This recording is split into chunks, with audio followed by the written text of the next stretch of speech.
দেখো, current electricity থেকে দুখানা প্রশ্ন দেওয়া আছে। কোশ্চেন হচ্ছে যে এই যে দুটো বর্তনী চিত্র দেখতে পাওয়া যাচ্ছে, এই বর্তনী চিত্র দুটোর মধ্যে বলা হচ্ছে যে আয়ের মান নির্ণয় করো। এটা ফিগার এ, ফিগার বি, দুটো বর্তনী চিত্রে বলা হচ্ছে কি আয় সমান কত হবে, আয় কত হবে, এখানেও আয় সমান কত হবে। প্রথমে আমরা এটাকে দেখি। এখানে কি দেখতে পাওয়া যাচ্ছে, একটা দেখো তড়িৎ উৎস দেওয়া আছে ই হচ্ছে কত 2 ভোল্ট, ঠিক আছে। তো এখান থেকে কারেন্ট ফ্লো হচ্ছে আই কারেন্ট ফ্লো হচ্ছে, আই কারেন্ট আসার পর এখানে দেখো 3টে পার্টে ভাগ হয়ে গেছে আই কারেন্টটা, ঠিক আছে। 3টে রেজিস্ট্যান্স, 3টে রোধ আছে, 3টে রোধের মধ্যে দিয়ে বেরিয়ে যাচ্ছে। এদিকে দেখা যাচ্ছে 1 ওহম, এটা হচ্ছে 2 ওহম, এখানে 3 ওহম। 3টে রোধের মধ্যে দিয়ে বেরিয়ে গেল কারেন্ট, তড়িৎ প্রবাহ এই পথে বেরিয়ে যাচ্ছে। তাহলে এখানে আমি কী দেখতে পাচ্ছি, তড়িৎ উৎস কত, ইকালটা হচ্ছে 2 ভোল্ট। আচ্ছা, টোটাল রেজিস্ট্যান্স কত, এখানে রোধ, তুল্য রোধ, এটা আমাকে বের করতে হবে। আর তুল্য রোধ এখানে দেখতে পাচ্ছি কী আছে, রোধ 3টে কী অবস্থায় আছে, সমান্তরাল সমবায় আছে। তাহলে সমান্তরাল সমবায় যদি থাকে তাহলে তুল্য রোধ এখানে বের করা যেতে পারে। কীভাবে বের করবো, তুল্য রোধ ইকুয়ালটি কী হয়, 1/1 + 1/2 + 1/3। তাহলে এখানে লসাগু কত হবে দেখো,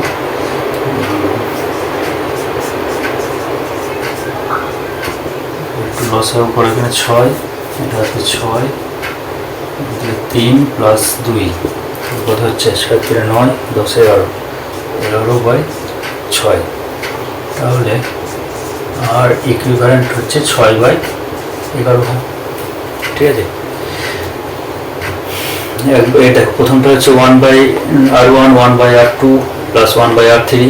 তাহলে বলে 3টে লসাগু করতে হবে, 1 2 আর 3 লসাগু করতে হবে 6, 1 দিয়ে ভাগ করলে 6, তাহলে 2 দিয়ে ভাগ করলে 3 3, আর 3 দিয়ে ভাগ করলে 2 2, 3 আর 6 9 9 10 11। তাহলে ইকুইভ্যালেন্ট কত হবে, 6/11 উল্টে যাবে। তুল্য রোধের ভ্যালু পেয়ে গেলাম। উৎস দেওয়া আছে, সোর্স দেওয়া আছে 2 ভোল্ট। তাহলে আই ইকুয়াল কী হবে, আমরা ওহমের সূত্র অনুসারে জানি ভি ইকুয়াল টু হয় আই আর। তাহলে আই ইকুয়াল কী হবে, V/R, voltage divided by resistance. Voltage কত, ভোল্টেজ হচ্ছে 2 volt divided by R, R কত পেয়েছে 6/11, 6/11। এখন কত আসছে দেখো, 2টা কেটে দাও, 2টা কেটে দিলে 3, 11/3 অ্যাম্পিয়ার, ঠিক আছে। তাহলে প্রথম বর্তনীতে তড়িৎ চালক বলের মান হচ্ছে 11/3। আচ্ছা, পরেরটা একবার দেখে নাও, পরেরটা যদি প্রয়োগ করে নাও তাহলে ঠিক আছে। আচ্ছা, ঠিক আছে। এবার দেখো এখানে কী কী দেওয়া আছে, দেখো উৎস দেওয়া আছে 2 ভোল্ট, মানে ই ইকুয়াল টু হচ্ছে 2 ভোল্ট। আচ্ছা, এখানে আরেকটা জিনিস দিয়েছে, এখানে এই ব্যাটারির আর কি আভ্যন্তরীণ রোধ, এটা আভ্যন্তরীণ রোধ দেওয়া আছে 1 ওহম, ঠিক আছে। তো কারেন্ট ফ্লো হচ্ছে, এদিকে আয় আসছে, আয় আসার পর এদিকে একটা কারেন্ট ফ্লো হচ্ছে, এদিকে কারেন্ট ফ্লো হচ্ছে, তার আবার এর মধ্যে দিয়ে যাচ্ছে, গিয়ে আবার একটা রেজিস্ট্যান্স এখানে আসছে। তাহলে এখান থেকে টোটাল রোধ আমাকে বের করতে হবে, মোট রোধ বের করতে গেলে এখানে দেখো একটা দুটো রোধ আছে, কীরকম সমবায় আছে, এটা হচ্ছে সমান্তরাল সমবায় আছে। তাহলে সমান্তরাল সমবায় আমাকে তুল্য রোধের মানটা বের করতে হবে। তাহলে এখানে তুল্য রোধের মানটা কত হবে, এই জায়গার মধ্যে তুল্য রোধ হবে 1/, তোমাদের যে ফর্মুলাটা আমি বলেছিলাম সেই ফর্মুলাটাকে যদি ইউজ করি তাহলে কী হবে, 2 × 2/2 + 2, ঠিক আছে, দুটোর ক্ষেত্রে। তাহলে কত হবে, উপরে হচ্ছে 2 2 4, আর এটা হচ্ছে 4 4/4, তার মানে হচ্ছে 1 ওহম। তাহলে এই জায়গায় এক রোধ পাচ্ছি, যেটা 1 ওহম। তাহলে এবার বর্তনীটা তুমি তৈরি করে নাও আরেকবার।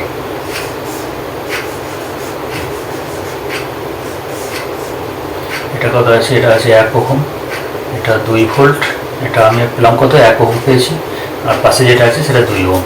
তাহলে এবার দেখো রোধগুলো কী ধরনের সমবায় আছে, এদিকে ধরো আই প্রবাহ হচ্ছে, তাহলে রোধগুলো কী ধরনের শ্রেণী সমবায় পরপর যোগ হয়ে আছে, দেখো 1 ওহম 2 ওহম আর 1 ওহম। তাহলে টোটাল রোধ, তুল্য রোধের মান কত হলো, 2 × 3 আর 4, 1 + 2 + 1 মানে 4 ওহম। আর ভোল্টেজ কত, ভোল্টেজ হচ্ছে 2 ভোল্ট। তাহলে আই কত হবে, আই সমান আমরা কি জানি V/R,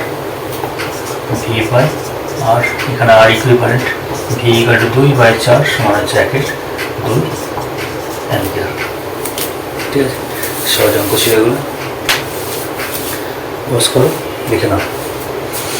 আচ্ছা, আরেকটা দেখি, ঠিক আছে।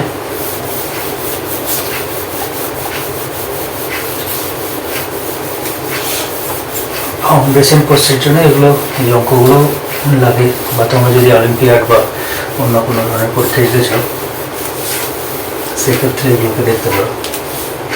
আচ্ছা দেখো, এরপর একটা কোশ্চেন দিয়েছে এরকম, 6 ওহম রোধের ধাতব তারকে টানা হলো যাতে এর দৈর্ঘ্য প্রাথমিক দৈর্ঘ্যের দ্বিগুণ হয়।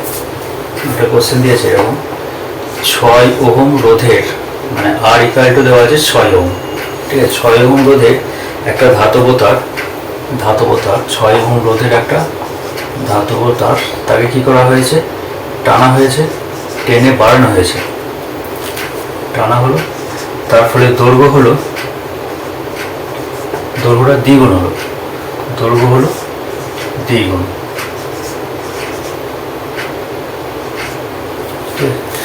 টানা হলো যাতে তার দৈর্ঘ্য হয় দ্বিগুণ, প্রাথমিক দৈর্ঘ্যের দ্বিগুণ। অন্তিম রোধ কত হবে? তো বলেছে অন্তিম রোধ তাহলে কত হবে? অন্তিম রোধ কত হবে? প্রথমে রোধ ছিল 6 ওহম। দেখো ইন্টারেস্টিং অঙ্ক। একটা প্রথমে একটা তার, ঠিক আছে, তারের দৈর্ঘ্য দেওয়া আছে ধরো এল, ধরি তারের প্রাথমিক দৈর্ঘ্য সমান এল, ঠিক আছে। টানার পর দৈর্ঘ্য কত হলো? তারটাকে টেনে আর কি লম্বা করা হলো, তাহলে দৈর্ঘ্যটা স্বাভাবিকভাবে বেড়ে যাবে, বেড়ে হয়েছে কত? 12। তাহলে প্রথমে ছিল এল, তারপর হয়েছে 12। তো প্রথমে রোধ কত ছিল? প্রথমে রোধ ছিল, রোধটাকে আমি বলি R1, R1 equal to 6 ohm, ঠিক আছে। পরে রোধ কত হবে সেটা জিজ্ঞাসা করা হয়েছে। পরে রোধ R2 বলি, R2 সমান কত, এটা আমাকে বের করতে হবে। আচ্ছা এখানে দেখো, প্রথমে যে তারের দৈর্ঘ্যটা ছিল, তারটার দৈর্ঘ্য ছিল ধরো এটা, ঠিক আছে। তারটাকে যখন টেনে দ্বিগুণ করা হয়েছে, তারে নিশ্চয়ই প্রস্থচ্ছেদের ক্ষেত্রফল বা তারটা অতটা মোটাই থাকবে না, তারটা নিশ্চয়ই সরু হয়ে যাবে যখন টেনে দ্বিগুণ করা হচ্ছে তারটা, তাহলে সেই ক্ষেত্রে এরকমভাবে সরু হয়ে যাবে। প্রথমে ছিল দৈর্ঘ্যটা এল, তারপরে দৈর্ঘ্যটা হয়েছে 2L। আচ্ছা তাহলে তারটা যদি সরু হয়ে যায় তাহলে তার যে ব্যাস, মানে তারের প্রস্থচ্ছেদের যে ব্যাসার্ধ, সেই প্রস্থচ্ছেদের ব্যাসার্ধটা প্রথমে ছিল R1, পরে নিশ্চয়ই সেই ব্যাসার্ধটা চেঞ্জ হবে, R2 হবে, তাই তো। কিন্তু আমি জানি না যে কত হচ্ছে R2, কতটা শুরু হয়ে যাবে সেটা আমি জানি না। কিন্তু একটা জিনিস আমি জানি যে প্রথমে তারের যে আয়তনটা ছিল, ভলিউম, তারের যে আয়তন ছিল, সেই আয়তন নয়, মানে তারটা যে পরিমাণ ছিল আর কি, হ্যাঁ তারটা আয়তনই বলা যেতে পারে। তারের যে আয়তন, সেই আয়তনটা একই থাকবে। পদার্থটা তার গলে যাচ্ছে না, উষ্ণতা বেড়ে যাচ্ছে না, এখানে বলে নেই যে উষ্ণতা বেড়ে গেছে, দিয়ে আয়তন বেড়ে গেছে, সেরকম তো নয়। আয়তন টেনে বাড়ানো হয়েছে, তাহলে আয়তন প্রথমে যে আয়তন ছিল, পরে সেই আয়তনটা একই থাকবে। তাহলে প্রাথমিক আয়তন বলি, প্রাথমিক আয়তন সমান অন্তিম আয়তন অবশ্যই হবে।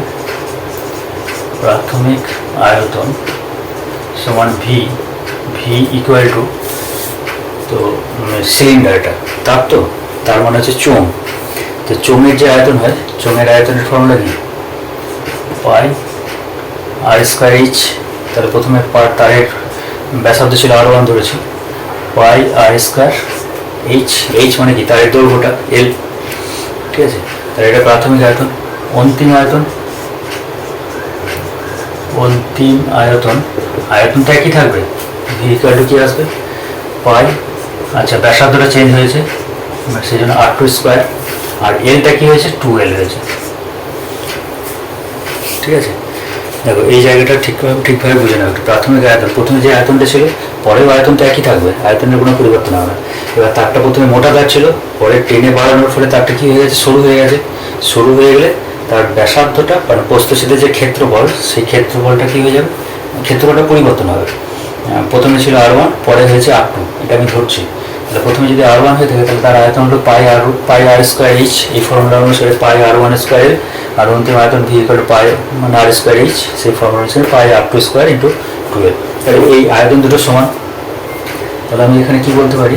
পাই R1²L ইকুয়াল টু হচ্ছে পাই R2² ইন্টু 2L। তাহলে পাইটাকে কাটো, এলটাকে কাটো, তাহলে কী করে থাকছে দেখো, 2r2 স্কোয়ার সমান r1 স্কোয়ার, और r2 square equal to r1 square by 2 বা r2 equal to r1 by √2। তাহলে ব্যাসার্ধটা পরিবর্তন হয়েছে, ব্যাসার্ধ হয়েছে কত, r1 বাই √2। আচ্ছা ঠিক আছে,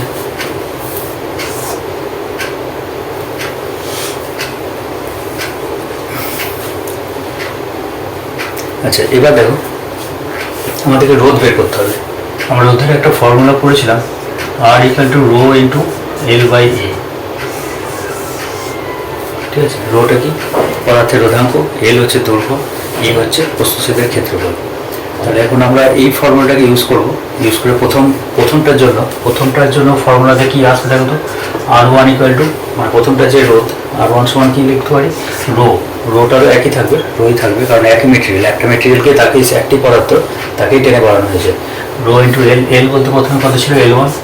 আচ্ছা এ মানে কি, এ মানে প্রস্থচ্ছেদের ক্ষেত্রফল, প্রথমে কত ছিল r1 ছিল, তার মানে পাই r1 এর স্কোয়ার। ঠিক আছে, এটা হচ্ছে আমাদের r1। আচ্ছা পরে কি হয়েছে r2 ইকুয়াল টু কি, রো L1টা কি হয়েছে, টোয়াইস L1, টোয়াইস এল হয়েছে, L1 নয়, টোয়াইস এলই ধরেছি, দেখো এল ছিল, এটা টোয়াইস এল, আর কি আছে দেখো এ মানে কত হবে, এটা পাই r2 স্কোয়ার। ঠিক আছে, r1 হলো, r2 হলো, এবার r1 বাই r2 করে দাও। দেখো r1 by r2 equal to, দেখো রো আছে উপরে, L1 আছে উপরে, পাই r1 স্কোয়ার আছে। ঠিক আছে, আচ্ছা এবার ওই দিক থেকে দেখো r2 নিচে, রো হলো টোয়াইস এল হলো পাই r2 স্কোয়ার ইকুয়াল টু, এবার দেখো রোটা কেটে যাচ্ছে, পাই কেটে যাচ্ছে। আচ্ছা L1 কেন হলো, L1 না এল এটা, আচ্ছা এলটা কেটে যাচ্ছে, আর কি পড়ে থাকবে তাহলে দেখো r2 square by twice r1 এর স্কোয়ার, এটা আছে। আচ্ছা আমরা একটা রিলেশন এখানে পেয়েছিলাম, দেখো r2 square equal to r1 square by 2, অথবা এরকম পেয়েছিলাম, এটাও বসাতে পারি, যেটা হবে একটা বসানো যেতেই পারে এখানে। যদি আমরা এটাকে বসাই, r2 স্কোয়ার বসাই, এটাই সুবিধা হবে। r2 স্কোয়ার মানে কি পাচ্ছি দেখো, r1 square by 2, r1 square by 2 into twice r1 square. তাহলে r1 স্কোয়ার কেটে গেল, কী করে দেখছে 1/4।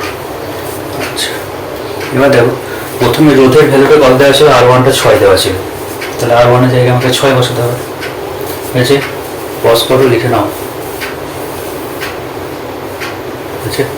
আচ্ছা এবার দেখো প্রথমে r1 এর ভ্যালুটা আমার 6 দেওয়া আছে, তাহলে আমি এখান থেকে ইকুয়েশনে কি পেয়েছি দেখো, r1 by r2 equal two 1/4, और r1 এর জায়গায় বসাও 6 বাই r2 ইকুয়াল টু 1/4, और r2 ইকুয়াল টু গুণ হবে এদিকে 24 ওহম। তাহলে অ্যান্সার কী হলো, 24 হলো। তাহলে কী করা হলো, প্রশ্ন অনুসারে কী বলা হচ্ছে, 6 ওহম রোধের ধাতব তারকে টানা হবে যাতে এর দৈর্ঘ্য প্রাথমিক দৈর্ঘ্যের দ্বিগুণ হয়। তাহলে অন্তিম রোধ কত পাওয়া যাচ্ছে, অন্তিম রোধ হচ্ছে 24 ওহম।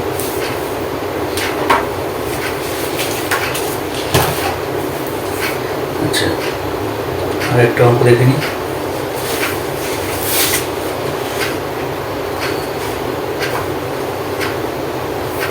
হয়ে গেছে,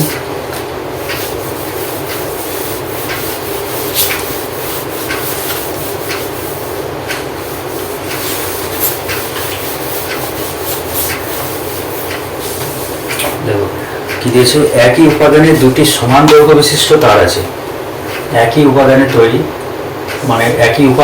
মানে কি, রোটা একই, ঠিক আছে, একই উপাদানের তৈরি মানে রোটা একই আর কি,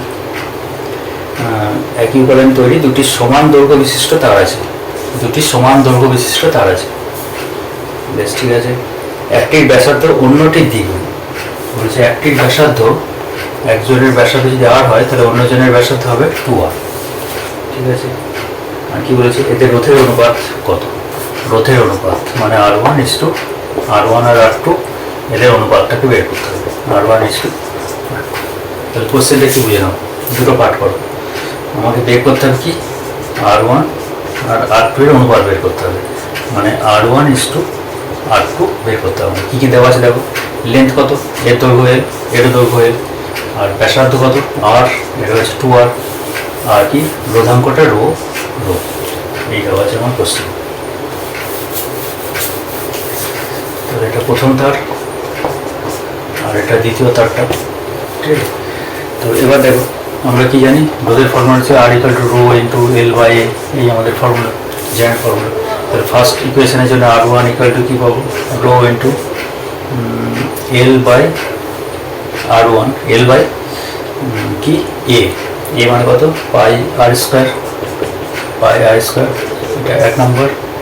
আচ্ছা, R2 = ρ × Lটা কত, L আছে, আচ্ছা পাই আছে, আর R² মানে হচ্ছে তোমার 2r এর স্কোয়ার হলো। এটা 2 নম্বর ইকুয়েশন। এবার আমরা 1 নম্বর ডিভাইডেড বাই 2 নম্বর R1/R2 করে দিই, তাহলে কী পাবো দেখি, ρ L/πr² ইন্টু, এবার R2 মানটা নিচে বসে দিই, ρ L × π × 2r² মানে 4r²। ঠিক আছে, আচ্ছা এবার একটু কেটে নাও, কাটাকাটি করো, ρ L কেটে গেল, পাই কেটে গেল, r² কেটে গেল, তাহলে কী ভালো থাকছে 4/1। তাহলে কি অ্যান্সার আসছে R1 R2 হচ্ছে 4:1। বেশ, ঠিক আছে, থাক আজকে। এভাবে আমরা নিউমেরিক্যালস আরও দেখতে থাকবো পরে। আজকে থাক আর